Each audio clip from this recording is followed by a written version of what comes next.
Wonten Jawa Bu Kulur. Wis, dompet tulun baleke. Kowe konangan wae ana isine STNK barang. Napa Dewa niku numpak kendaraan? Lho, aja tok sepeleke. Dewa kuwi yo nitih kendaraan. Kene baleke.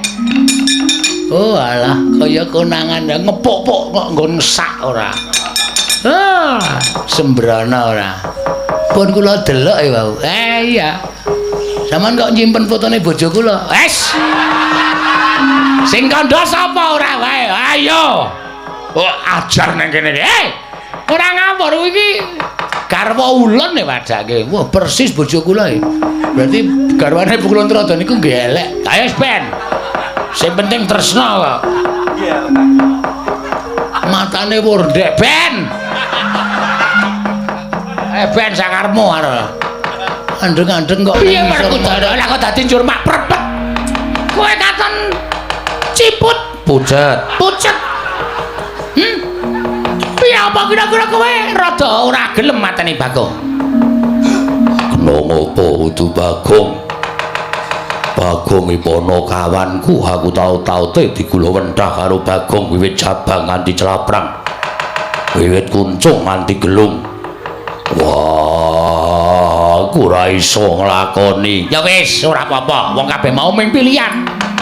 Kowe iso nglakoni apa ora? Nek kowe iso nglakoni mbayumu bali. Nek kowe ora iso nglakoni ya wis ora dadi ngopo? Ora dadi ngopo.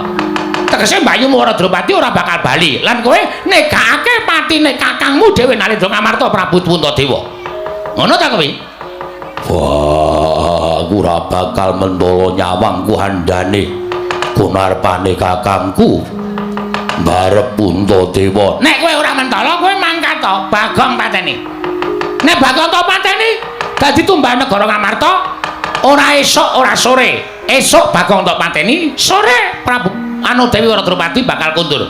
Sore Bagong tok pateni, esuk Waradrupadi bakal kundur. Nek nganti mrucut omongane bapakmu Bagawan Durna, kowe aja ngaku wong tuwa karo Bagawan Durna.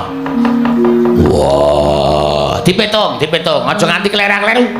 Aku ora kok aja-ajoki barang sing elek, ning dipetung nganggo nalar sing ganep. Abot endi? Apa kowe abot Bagong, apa kowe abot anak Prabu Puntadewa? Wis ngono wae. Nek kowe ora kuat mateni Bagong ya wis ora apa-apa. Mbak Yu ora bali, anak Prabu Puntadewa bakal mati sakjroning setahun iki. Nek kowe tegel mateni Bagong, Mbak Yu bakal bali Pandhawa jangkep 5, cacahe ora ana ingkang cicir, ora ana ingkang gotang. Pandhawa tetep 5. Kakangmu Prabu Darmakusuma tetep sumandhing kelawan Dewi Waradrupadi. Wis kuwi wae hitungane. Duryudana piye, Yayi? Yen tumrapun kakang abot sedulur tinimbane batur. Batur isih akeh. Yen perlu mengko Semar supaya golek anak meneh.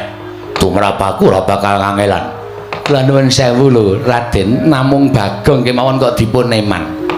Wong Bagong menika tiyang ndunggal kewarisan, wong sak kepenake dhewe kok dieman menawi cara kula mboten mathuk. Lah inggih ngeman ingkang neraka menawi cara kula. Wah, karno kakangku piye? Werkudara? Nggih. Sing nalar lho. Tegese piye? Ya pun Kakang mung bakal matur sing nalar. Sira kuwi wis dudu bocah. Werkudara kuwi wis wong tuwa. Ala becik bener luput. Kabeh ingkang bakal mbok lakoni kudu mbok petung nganggo nalar sing ganep, mbok gelar, mbok gulung tuna lan bathine. Aja kesuruh nemtokake swiji-wiji ingkang tunane mengko bakal gawe getu ning atimu lho Werkudara. Wah, Werkudara, kowe iki rasa takon sapa-sapa. Sing arep temandanki kowe kok dadak takon kono-kono. Tegese kowe wong sing ora duwe jati diri, kowe sing ora duwe adeg-adeg. Nek kowe takon karo wong kono-kono ki oke sing padha ngendoni karo Werkudara. Ngati-ati lho, Bagong wis tau karo kowe ngono kuwi.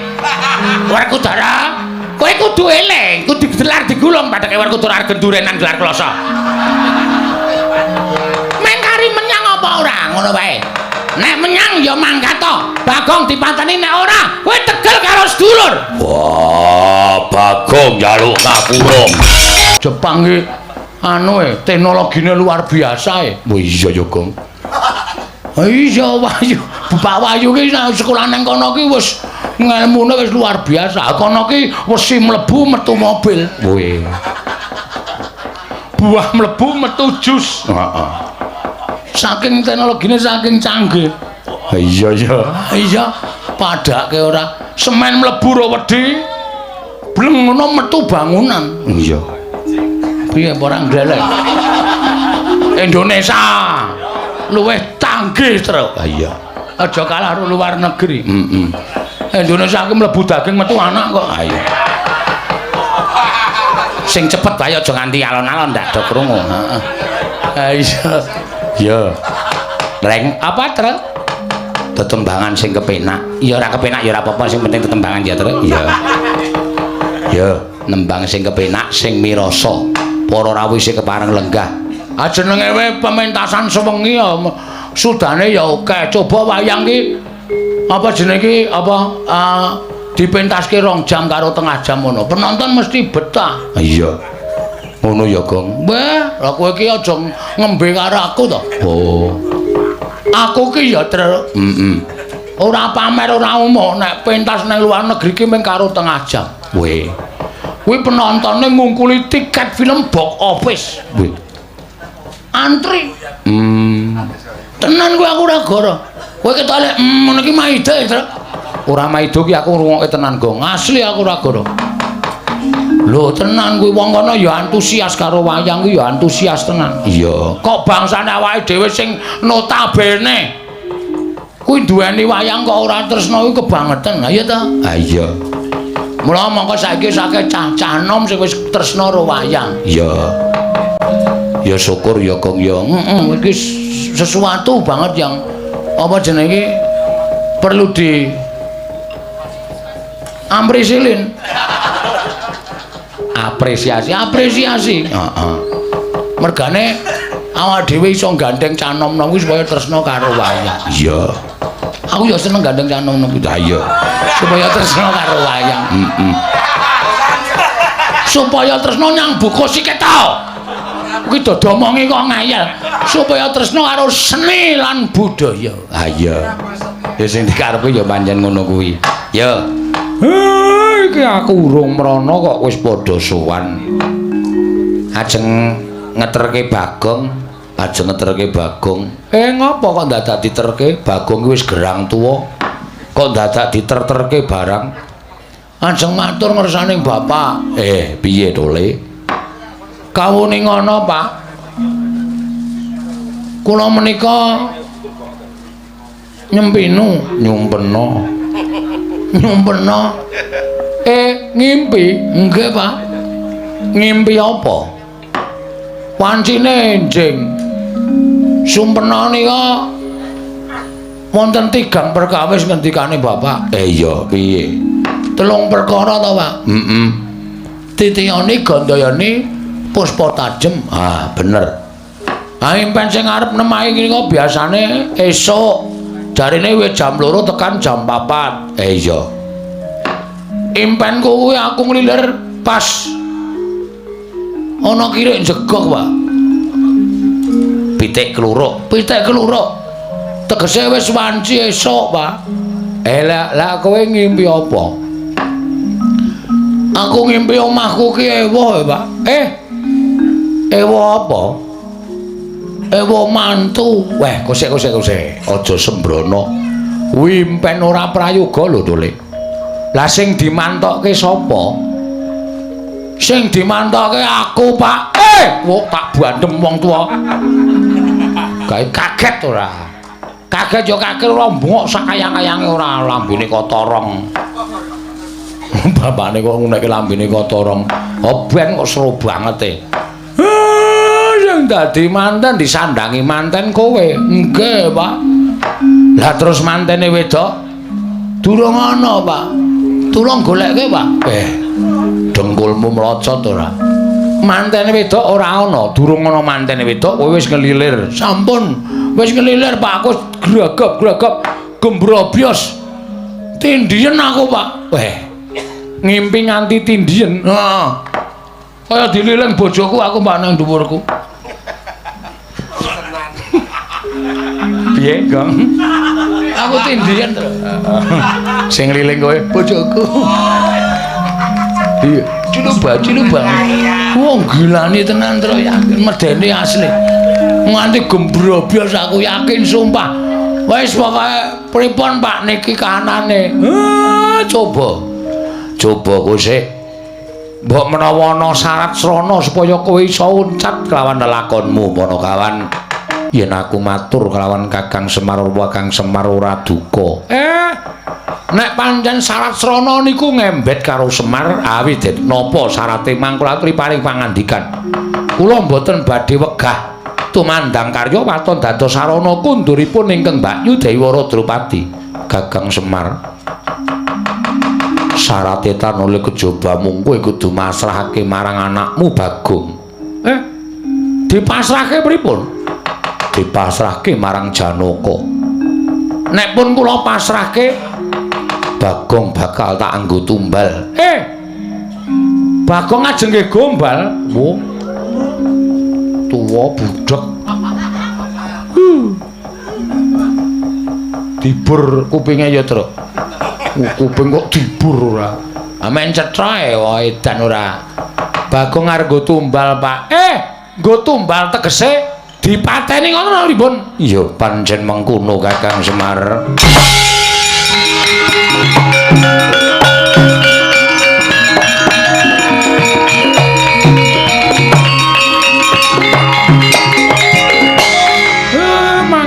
Mangke riyen. Niku sing dawuh kaya ngoten sinten? Sing dawuh ya kuwi Bapa Mremban Durna, ya sing dawuh Durna bapakku. Den. Nuwun sewu bareng sampean ngendika kaya ngoten ati kula kok kaget. Kula kok miris sampean kok bola-bali percaya karo Begawan Durna to. Cobi kula tak nyuwun priksa. Sing dipercaya niku napane? Anak kula Bagong ora ana gandeng senenge karo Ndara Ayu Wara Drupadi lah kok malah saniki ajeng didadekke tumbal. Niki terus lara-larae pripun sampean kok percaya banget karo Begawan Durna? Kok nganti anak kula sing melu momong sampean wit cilik nganti gerang kaya ngoten. Sampeyan ajeng mentala dadekke korban. Kula mboten entuk, kula ora mathuk. Yen Kakang Semar ora entuk tegese Kakang Semar ora tresna kaliyan para Pandhawa. Kula tresna. Ning aja kok kula warga kula dienggo korban. Kuwase tak jaluk entuk ora entuk tak jaluk. Dipol. Wenehna bangane anakmu tak rudha paripeksa. Ampun kaya ngoten lho, Den. Niki anak kula lho, niki batur sampeyan. Tinimbangane aku kelangan Kanjeng Koko Prabu Puntadewa luwung kelangan Bagong. Kakang Semar sesuk iso golek putra meneh diangkat minangka dadi ganeping Panakawan. Nolo gareng piye? Pedro, impene Bagong kok numusi, Tru. Gong piye, Gong? Nang apa iki? Ana rembug dirembug. Ana perkara diperkara. Kowe ra krungu apa piye, Wer Duwer? Ndara Janaka rene, Gong. Wis ngerti, arep ngapa? Ndara Janaka golek tumbal. Nggon aku akeh. Suwekan sarung. Ora gombal, Wer. Tumbal supaya Ndarawara Drupadi iso timbul ning negara Ngamarta. Mongko sing diangkah tumbale kowe, Gong. Lho. Aku? Nek kowe arep duwe atur matur Ndara Janaka dhewe. Semak iki kok perkarane kok kaya ngene iki piye iki?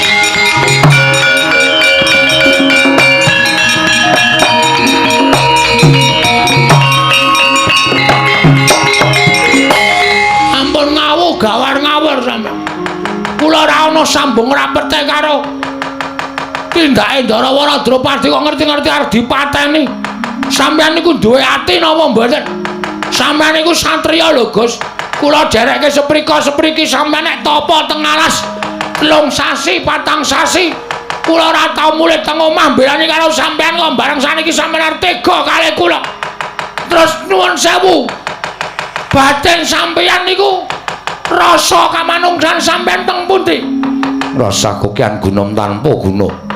Wose kowe gelem tak dadekke tumbal apa ora? Ora gelem aja klakon dosa tak rudha paripeksa. Bagong. Kowe gelem tak dadekke tumbal apa ora? Ora gelem tak dadekke tak idak nang kene mati nang kene. Mlayu le, mlayu Bagong.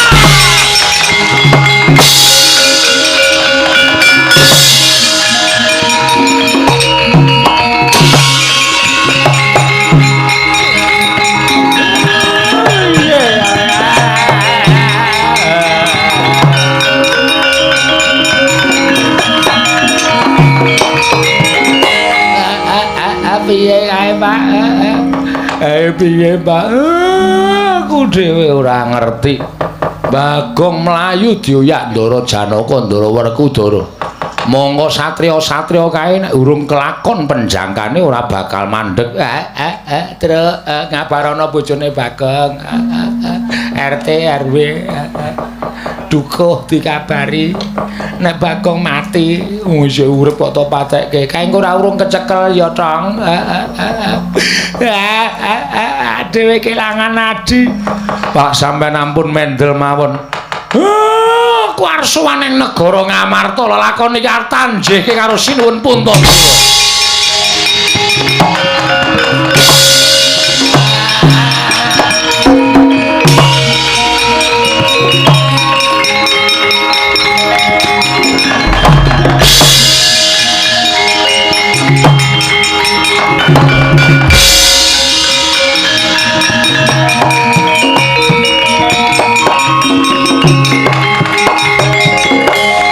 Copot kabeh sandang aku. Mengkari kathok training kaya ngene. Waduh, jan impen kaya ana nyatane to ya. Aku kok dadak ngimpi dadi mantan barang ki kepiye to ya. Oh, alah Mir. Oh, alah Reng, kok ora nyono-nyono mau tetembangan kepenak-kepenak kok saiki kowe kudu pisah kambek Mami. Oh, alah Tro. Sayonara ya Tro. Sampai berjumpa pula. Wis mlekoso uripku. Nek ora mlayu ndelik. Monggo Ndara Werkudara jangkae semono ambane rata. Apa jenenge iki? Nek ora tak banterke rekku mlayu ngrekoso uripku tenan.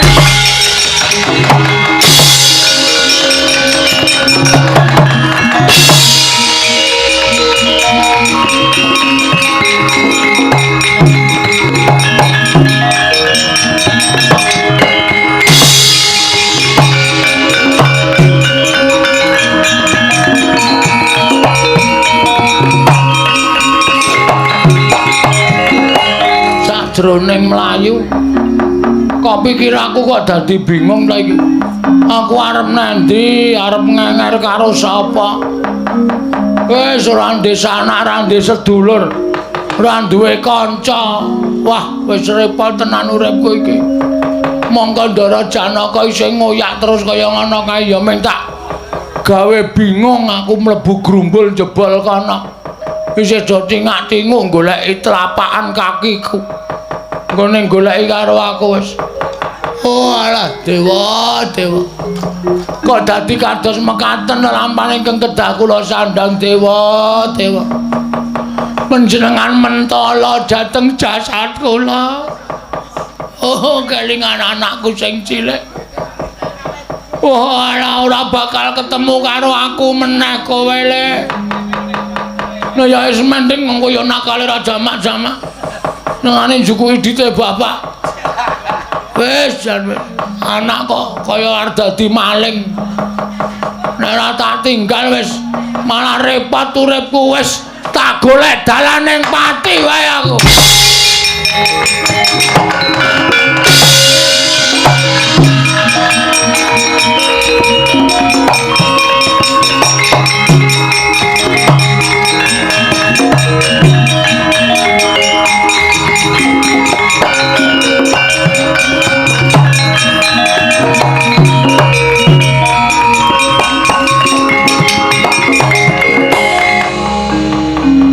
Tekan segara kono tulisane Indrayanti ke timur Kukup ke timur meneh Pantai Siyung. Wah wis kelingan ra kebayar. Malah rekoso ngono dadi kelingan jaman sing ora-ora wis jan wis. Ora wis. Wis iki nek ora nyemplung mumpung iki nang dhuwur tebir. Tebing. Aku nyemplung blung sirahku ketampan karang. Terus modar. Wis mati ning ora dipateni bendaraku wis semen. Ning nek ngisor ki ora ana karange. Nyemplung set ombake suda nyut. Entuk watu ning daratan tuwok. Monggo ora mati. Ming gagar otak ketrap-ketrip. Parani Ndara Janaka terus dilinggis ndasku. Wah lara tenan. Yakin mbok sumpah. Nek aku nyemplung laut mongko ora ketaman karang. Laut ki iwake gedhe-gedhe. Iwak cocot iwak cucut. Gua anggere ketemu Kartomarma wis cilaka malah dipiti amblek dadaku. Ana lho iwak Kartomarma iki padake. Enak e kuwi. Sing sapa iki? Ya nek ketemu iwak hiu langsung dimplok. Nek men ketemu iwak cilik-cilik kuwi lho. Iwak cilik-cilik seneng mangan daging. Ha ya wis. Men dikrikiti mboko sithik kae. Wah, wis. Monggo gak nyemplung laut kolorku kendo. Kathoke mlotrok dhewe wis. Bawah laut nyom. Dikira cacing. Cacing hibrida. Cokot gemel. Ya nek pedhot.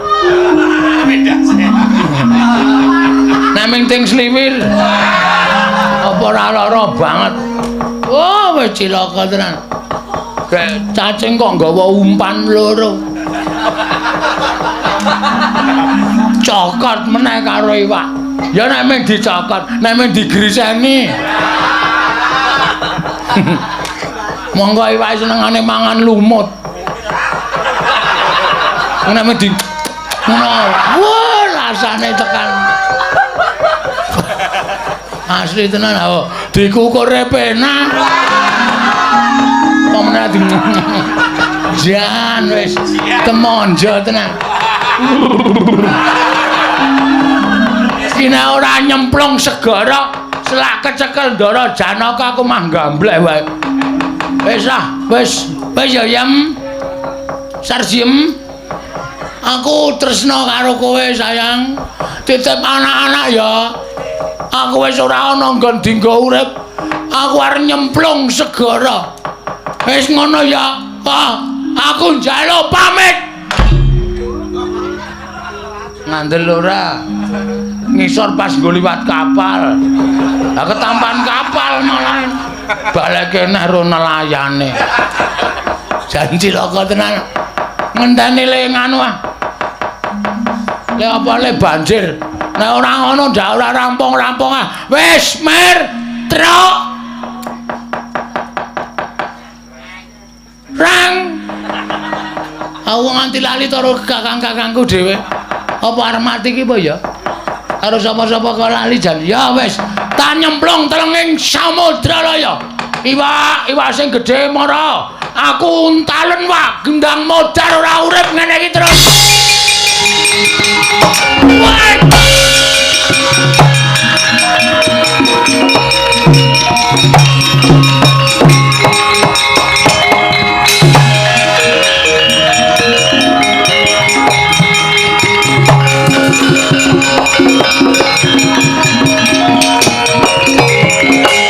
Iki entuk-entukane nek wong seneng adus ning kali iki ngene iki. Ternyata aku ya iso renang. Iso enggak dadi sirahku ora klelep. Ya menek pas ana ombak iki sok ngombe. Ora apa-apa.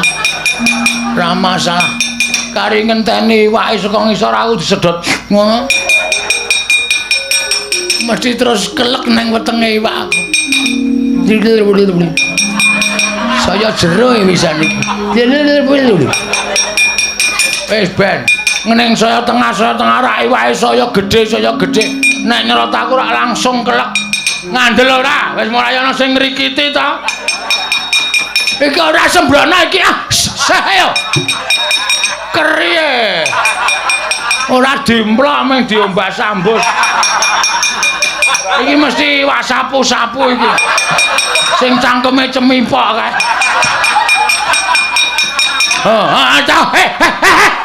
ayo mikir ayo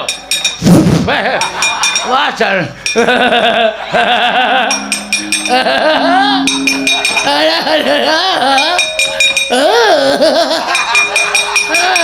wah ya dikrikiti sing cilik-cilik sik ora masalah wis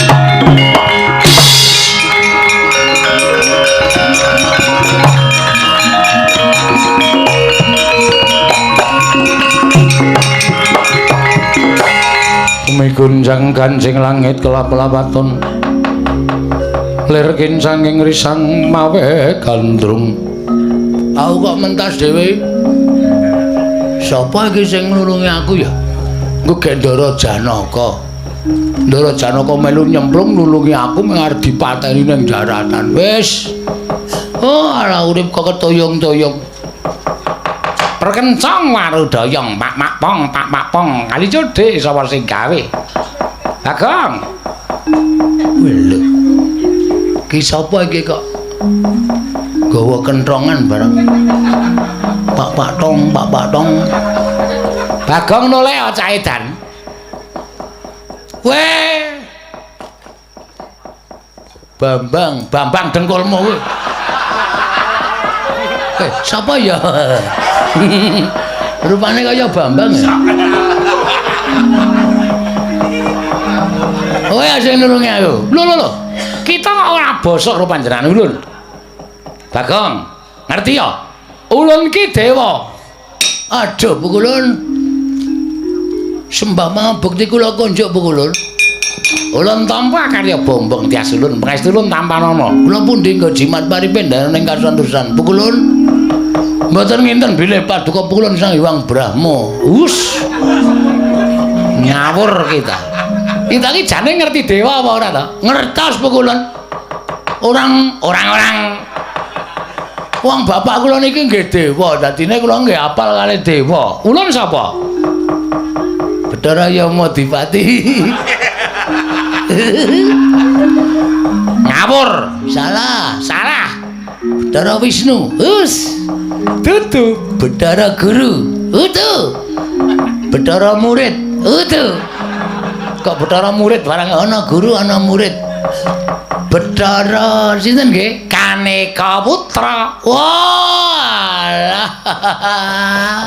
toko buku tulis lho toko buku tulis piye ra Kaneka Putra Pukulun Rada iya wah padha arjo kita malah nirake ora Bagong ulun nyuwun prisa Bagong ulun takon lan jeneng kita takono apa kita arep mati pun tek baterene wis abang 20% mula kudu mati aja kita nek mati ora prayoga kita kuwi ora kena mati lah sebabnya napa kula mboten ngeng mati kok nyatane kula nek urip ya mung arep dipateni karo Ndara Janaka karo Ndara Werkudara padahal kula ora ngerti luput kula napa, kleru kula napa, kok dipateni. Ayo. Ngerti ora kowe? Bekaken Gusike kita iki ora ngawur to, karo dewa kok sak karepe dhewe ora. Ulun tumedhak ning Madyapada iki bakal tetulung lan jeneng kita. Terus carane kita aja mati, ning kita mukti ya. Wong arep mati kok malah kon mukti dewa iki sak ciptane dadi sak sedyane ana. Kita mukti ya. Carane kita mlaku bener ngulon parane kono. Mengko kita bakal ketemu Nalendra. Arane Prabu Kalasreng. Nalendra kuwi engko matenana. Sawise kita mateni Nalendra kuwi engko negarane agemen. Kowe dadi ora ati ning negara kono. Serius. Lho, tenan. Wah, tenan Bukulun. Aman iku cendhi ning dayane top tenan Bukulun. Wah, sembah nuwun, matur sembah nuwun. Matur nuwun, mugi-mugi Bukulun pikantuk yuswa ingkang panjang. Ya, ya.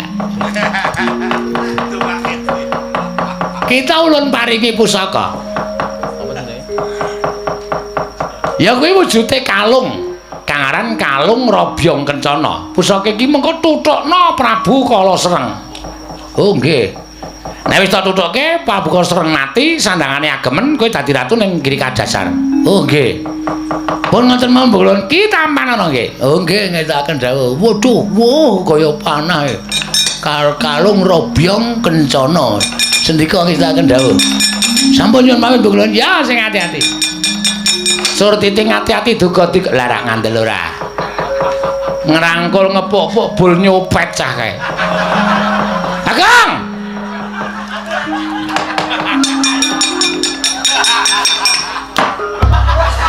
Wonten dawuh Bukulun. Wis, dompet tulun baleke. Kowe Konangan wae ana isine STNK barang. napa dewa niku numpak kendaraan? Lho, aja kok sepeleke. Dewa kuwi yo nitih kendaraan. Kene baleke. Oh alah, kaya konangan ngepuk-puk kok nggon sak ora. Sembrana ora. Pun kula delok e wau. Iya. Saman kok nyimpen fotone bojo kula. Wes.